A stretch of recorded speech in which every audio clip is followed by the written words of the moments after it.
Hendaknya kita mengetahui bahwa salah satu nikmat yang banyak disyukuri meski oleh seorang yang lalai adalah nikmat ditundanya ajal dan sampainya kita di bulan Ramadan ini. Tentunya jika diri ini menyadari tingginya tumpukan dosa yang menggunung, maka pastinya kita sangat berharap untuk dapat menjumpai bulan Ramadan dan mereguk berbagai manfaat di dalamnya. Bersyukurlah atas nikmat ini. Betapa Allah Ta'ala senantiasa melihat kemaksiatan kita sepanjang tahun kemarin. Tetapi Allah tetap menutupi aib kita, memaafkan dan menunda kematian kita sampai bisa berjumpa kembali dengan Ramadan tahun ini. Oleh karena itu, kita tidak boleh menyia-nyiakan kesempatan berharga ini untuk meraih banyak pahala dan ampunan dari Allah Subhanahu wa Ta'ala. Juga kita perlu mewaspadai hal-hal perusak amal yang bisa saja menyebabkan pahala dan amal kita di bulan Ramadan kali ini sia-sia belaka. Tidak bernilai pahala, bahkan amalan kita tak dibalas surga. Nah, coba simak beberapa perusak amal di bulan Ramadan berikut yang mesti kita waspadai. Perusak pertama, ibadah Ramadan tanpa ilmu. Salah satu bekal penting dalam menyambut bulan Ramadan adalah bekal ilmu. Ilmu yang bisa membuat ibadah puasa kita tidak hanya sebatas menahan haus dan lapar saja. Ilmu yang bisa membentengi kita dari perbuatan yang sia-sia dan ilmu yang akan menambah pahala puasa kita semakin berlimpah. Ibnu Qayyim rahimahullah berkata, orang yang beramal tanpa ilmu bagai orang yang berjalan tanpa ada penuntun.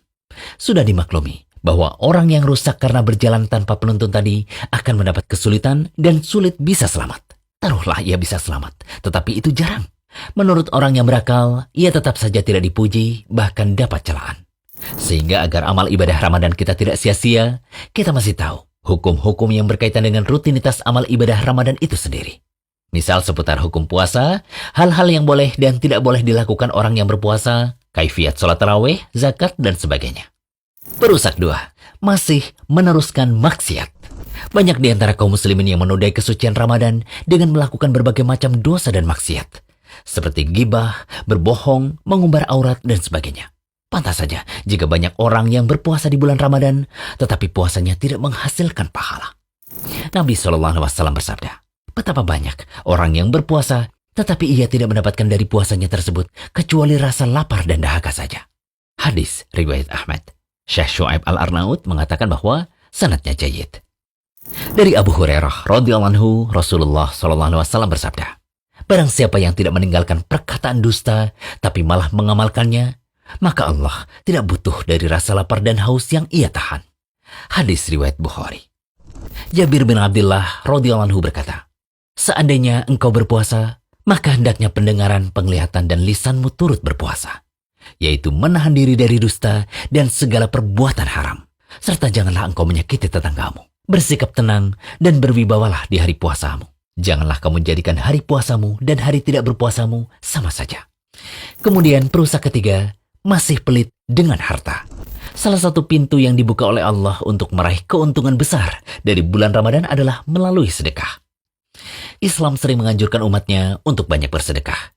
Dan di bulan Ramadan, amalan ini menjadi lebih dianjurkan lagi. Sebagaimana contoh dari suri toladan kita, Nabi Muhammad SAW. Dari Ibnu Abbas radhiyallahu anhu, ia berkata, Nabi SAW adalah orang yang paling gemar bersedekah. Semangat beliau dalam bersedekah lebih membara lagi ketika bulan Ramadan. Tatkala itu, Jibril menemui beliau. Jibril menemui beliau setiap malamnya di bulan Ramadan. Jibril mengajarkan Al-Quran kala itu, dan Rasul SAW adalah yang paling semangat dalam melakukan kebaikan bagai angin yang bertiup. Hadis riwayat Bukhari dan Muslim. Dari Ali ia berkata, Nabi SAW bersabda, sesungguhnya di surga terdapat kamar-kamar yang mana bagian luarnya terlihat dari bagian dalam, dan bagian dalamnya terlihat dari bagian luarnya. Lantas seorang Arab Badui berdiri sambil berkata, bagi siapakah kamar-kamar itu diperuntukkan, wahai Rasulullah? Nabi SAW menjawab, untuk orang yang berkata benar, yang memberi makan, yang senantiasa berpuasa, dan sholat pada malam hari di waktu manusia pada tidur. Hadis riwayat Tirmidzi. Syekh Albani mengatakan bahwa hadis ini hasan. Makanya, sungguh rugi jika ada orang Islam yang pelit di bulan yang mulia ini. Selanjutnya, perusak keempat. Puasa tetapi tidak sholat. Pakar fikih kerajaan Saudi Arabia pada masa silam, Syekh Muhammad bin Shalih Al-Utsaimin rahimahullah pernah ditanya, apa hukum orang yang berpuasa tetapi meninggalkan sholat? Beliau rahimahullah menjawab, Puasa yang dilakukan oleh orang yang meninggalkan sholat tidaklah diterima. Karena orang yang meninggalkan sholat berarti kafir dan murtad. Dalil bahwa meninggalkan sholat termasuk bentuk kekafiran adalah firman Allah Ta'ala dalam surah At-Taubah ayat 11. Alasan lainnya adalah sabda Nabi SAW. Pembatas antara seorang muslim dengan kesyirikan dan kekafiran adalah meninggalkan sholat. Syekh Ibnu Utsaimin rahimahullah kemudian melanjutkan. Kami katakan, sholatlah. Kemudian tunaikanlah puasa. Adapun jika engkau puasa tetapi tidak sholat, amalan puasamu akan tertolak. Karena orang kafir sebab meninggalkan sholat tidak diterima ibadah darinya. Selanjutnya yang terakhir adalah perusak kelima. Sholat tarawih super ngebut. Islam lebih mengutamakan kualitas ibadah daripada kuantitas ibadah. Sederhana tetapi bagus, lebih berharga daripada banyak tetapi tanpa nilai. Orang yang mengerjakan sholat tarawih dengan ngebut, sementara mereka tidak bisa tumakninah, tidak bisa khusyuk, tidak bisa menikmati ibadahnya, tidak bisa menghayati apa yang dibaca, merasa sangat tertekan ketika sholat dan seterusnya. Semua ini indikasi bahwa sholatnya sangat tidak berkualitas. Jika alasannya hanya untuk mengejar target puluhan rakaat, berarti ia mengorbankan kualitas demi mewujudkan kuantitas. Anda bisa perhatikan apa yang bisa diharapkan dari model sholat semacam itu.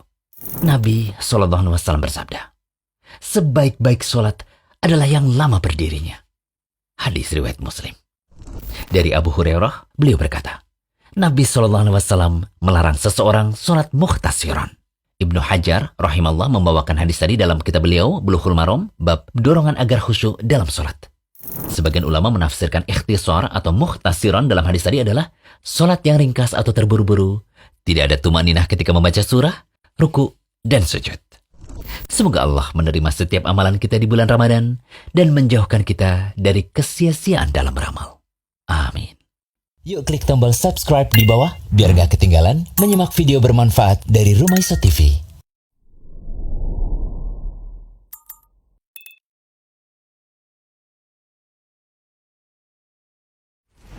Jangan lupa kunjungi rumaiso.com, update setiap hari, insya Allah.